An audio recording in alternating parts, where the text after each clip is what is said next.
Alien Investor präsentiert.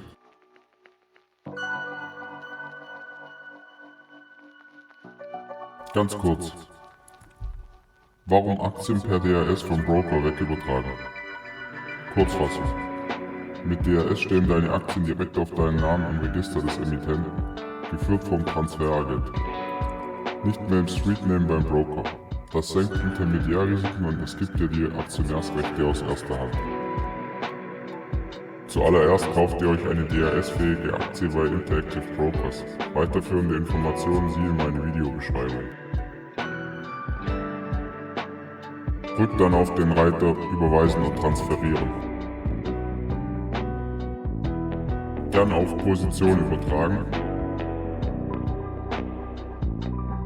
Jetzt wählt eure gewünschte Aktie aus. Hier müsst ihr elektronisch unterschreiben.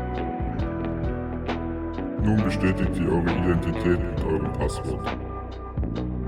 Notiert euch die Referenznummer und schließt die Sache ab. Glückwunsch! Ihr seid jetzt als Eigentümer im US-Aktienregister eingetragen. Eure Aktien liegen nicht mehr in der Sammelverwahrung im Streetname bei Verwahrstellen, sondern auf eurem Namen.